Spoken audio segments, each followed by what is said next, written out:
The invasion of Ukraine by Russia in 2022 is a complex, multi-layered event rooted in historical tensions, geopolitical calculations, and the strategic goals of Russia's president, Vladimir Putin. To understand why Russia invaded Ukraine, we need to examine the background, motivations, and evolving dynamics that have culminated in this large-scale conflict. It's a story steeped in historical legacies, imperial ambitions, and modern power politics. The Soviet collapse and the rise of Ukraine. The dissolution of the Soviet Union in 1991 was a transformative event that redefined the geopolitical landscape of Eastern Europe. For centuries, Ukraine had been a part of Russia's imperial territory and later one of the most significant republics in the Soviet Union. Ukraine's geographical location, abundant natural resources, and strong industrial base made it a crucial piece in Moscow's sphere of influence. For Putin and many Russian nationalists, the loss of Ukraine as an integral part of Russia's empire was not only a geopolitical loss, but also a blow to Russian national identity. Ukraine declared its independence in August 1991, joining the other republics in breaking away from the Soviet Union. Russia, reeling from the political and economic shock of the Soviet collapse, was too weak to prevent this. Nevertheless, Ukraine's independence left many in the Russian elite unsettled. Putin himself, who had just begun his career in Russian intelligence and later politics, famously lamented the Soviet collapse as the greatest geopolitical catastrophe of the 20th century. The loss of Ukraine symbolized Russia's diminished power in the post-Cold War era. As Ukraine asserted its sovereignty, its leaders struggled to balance the influence of Russia with their growing aspirations to integrate with Western Europe. Many Ukrainians sought a closer relationship with the European Union and NATO, seeing these institutions as gateways to economic prosperity, security, and democratic governance. However, Russia's leadership viewed this Western orientation as a direct threat to its strategic interests. NATO expansion and the Eastern threat, one of the most significant factors in Putin's calculus to invade Ukraine, was the expansion of NATO eastward. After the end of the Cold War, NATO, originally a military alliance created to counter Soviet aggression, began admitting former Warsaw Pact members and Soviet republics into its fold. Countries such as Poland, Hungary, the Baltic states, and others joined NATO, bringing the military alliance to Russia's doorstep. For Russia, NATO's expansion was seen as an aggressive move, a betrayal of the informal assurances allegedly given to Soviet leaders during the reunification of Germany that NATO would not expand eastward. Although Western officials deny any formal agreement, many in Russia believe that NATO's enlargement encircled Russia and diminished its security. Ukraine's potential membership in NATO became a focal point of this tension. While Ukraine was not immediately invited to join NATO, the possibility of membership was discussed, particularly after the 2004 Orange Revolution, a pro-democracy movement in Ukraine that ousted a pro-Russian government. This revolution marked a clear pivot toward the West for Ukraine, infuriating Moscow. From Russia's perspective, Ukraine's alignment with NATO was a red line that could not be crossed. A NATO-aligned Ukraine would put Western military forces directly on Russia's western border, threatening its influence over the post-Soviet space and undermining its ability to project power in Eastern Europe. Furthermore, Putin believed that the West's support for pro-democracy movements in former Soviet states, including Ukraine, was part of a broader effort to weaken Russia and instigate regime change in Moscow. Crimea, the flashpoint of 2014. The first major escalation of the Russia-Ukraine conflict occurred in 2014 when Russia annexed Crimea, a peninsula in the Black Sea that had been part of Ukraine since 1954. Crimea holds deep historical significance for Russia. It was home to Russia's Black Sea Fleet and a symbol of Russia's imperial glory. In Putin's view, Crimea was historically and culturally Russian, despite being administratively transferred to Ukraine during Soviet times. The immediate trigger for Russia's annexation of Crimea was the 2014 Ukrainian Revolution, which saw the ousting of Ukraine's pro-Russian president, Viktor Yanukovych, after months of protests. The revolution was a clear signal that Ukraine was moving closer to the West, a development Putin could not tolerate. Fearing the loss of its strategic naval base in Crimea and alarmed by the pro-Western revolution in Kiev, Putin moved swiftly to seize control of the peninsula. Russian special forces, operating without insignia, took over key installations in Crimea, and within weeks, a referendum was held under dubious conditions, leading to Crimea's formal annexation by Russia. The annexation was condemned internationally but widely supported within Russia, boosting Putin's popularity at home. However, the annexation of Crimea was not the end of Russia's ambitions in Ukraine.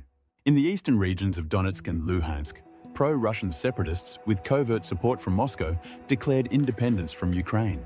This marked the beginning of an 8-year-long war in the Donbas region, where Ukrainian forces battled separatists backed by Russian arms, money, and even Russian troops posing as volunteers. The Donbas conflict became a frozen war, with no resolution in sight, and it served as a prelude to the much larger invasion in 2022. Putin's ideological vision of Russian unity.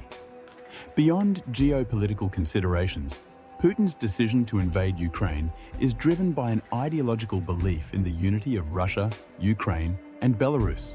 In Putin's eyes, these three Slavic nations share a common cultural, historical, and religious heritage, dating back to the medieval state of Kievan Rus, from which both modern Russia and Ukraine trace their origins. In 2021, Putin published a lengthy article arguing that Russians and Ukrainians were one people, with shared language, faith, and traditions. He dismissed Ukrainian nationalism as an artificial construct promoted by the West to weaken Russia. According to this worldview, Ukraine's independence is a historical anomaly, and its rightful place is within the Russian sphere of influence. For Putin, Ukraine's orientation toward the West was not just a geopolitical threat, but a betrayal of this shared heritage. He viewed the Ukrainian government as a puppet regime controlled by Western powers, particularly the United States. This belief was reinforced by the 2014 Maidan protests and the subsequent Western support for Ukraine, which Putin saw as evidence of Western meddling in Russia's backyard. Putin's desire to restore Russia's status as a great power is deeply tied to his view of Ukraine. He has repeatedly invoked the notion of a Russian world, a cultural and political sphere that encompasses ethnic Russians and Russian-speaking people outside of Russia's borders. In this context, Ukraine's independence, particularly as a Western-aligned democracy, is seen as an existential threat to Putin's vision of Russian greatness. Economic and energy interests. Another key factor behind the invasion is Russia's economic and energy interests. Ukraine is strategically located at the crossroads of major energy transit routes, particularly for Russian natural gas flowing to Europe. For decades, Ukraine's gas pipelines have been crucial for transporting Russian energy exports to European markets. Control over Ukraine's energy infrastructure is vital for Russia, both as a source of revenue and as a tool for political leverage over Europe. In recent years, Russia has sought to bypass Ukraine's pipelines by constructing new ones, such as the Nord Stream pipelines running under the Baltic Sea to Germany. However, Ukraine's strategic importance as a transit country for Russian gas has remained significant. By controlling Ukraine, Russia could further consolidate its dominance over European energy supplies and weaken Ukraine's ability to leverage its transit routes in negotiations. Moreover, Ukraine itself is rich in natural resources, particularly coal and natural gas in the eastern regions.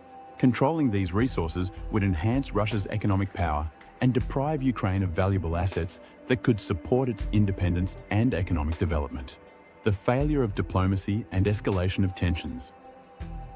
Leading up to the 2022 invasion, diplomatic efforts to resolve the Russia-Ukraine conflict had largely failed. The Minsk agreements, negotiated in 2014 and 2015 to bring peace to the Donbas region, were never fully implemented. Both Ukraine and Russia accused each other of violating the terms of the agreements, and the fighting in eastern Ukraine continued intermittently for years. In the meantime, tensions between Russia and the West escalated. The United States and its European allies imposed economic sanctions on Russia, following the annexation of Crimea and its involvement in the Donbas conflict. These sanctions, combined with Russia's growing economic isolation, further fueled Putin's anti-Western rhetoric and hardened his resolve to assert Russia's power. By 2021, Russia had massed tens of thousands of troops along its border with Ukraine, prompting fears of a full-scale invasion. Diplomatic talks between Russia and the West, including meetings with US President Joe Biden and European leaders, failed to de-escalate the situation. Putin's demands included guarantees that Ukraine would never join NATO, and that NATO would roll back its presence in Eastern Europe. demands that were unacceptable to Western powers. The invasion of 2022, a gamble for power. On February 24, 2022, Russia launched a full-scale invasion of Ukraine. Russian forces attacked from multiple directions, including from Belarus to the north and Crimea to the south. The invasion was unprecedented in its scale and ambition, with the apparent goal of toppling the Ukrainian government and installing a pro-Russian regime. Putin justified the invasion by claiming that Russia needed to demilitarize and denazify Ukraine, alleging that Ukraine was run by extremists and Nazis, a claim widely dismissed as propaganda. He also framed the war as a defensive measure, accusing NATO of threatening Russia's security by expanding eastward and militarizing Ukraine. The invasion was a bold gamble for Putin. He likely expected a swift victory, believing that Ukraine's military would collapse quickly and that the Ukrainian people, particularly in the Russian-speaking East, would welcome Russian forces as liberators. However, the reality was far different. Ukrainian forces, bolstered by years of Western military aid and training, mounted a fierce resistance. Ukrainian civilians mobilized in defense of their cities, and the international community rallied behind Ukraine, imposing harsh sanctions on Russia and providing Ukraine with financial and military support. Conclusion: a conflict with no clear end. The reasons behind Russia's invasion of Ukraine are deeply rooted in history, geopolitics, and ideology. Putin's desire to restore Russia's imperial influence, his fears of NATO expansion, and his belief in the unity of Russians and Ukrainians all played a role in his decision to launch the war. However, the invasion has not gone as planned. Far from restoring Russia's dominance over Ukraine, it has plunged the region into a brutal and protracted conflict with no clear resolution in sight. The war has also exposed the limitations of Russia's military power and deepened its economic isolation from the West. For Ukraine, the war is a fight for survival and sovereignty. For Russia, it is a gamble for power and prestige that may define Putin's legacy. As the conflict drags on, the world watches closely, uncertain of what the future holds for Russia, Ukraine, and the international order.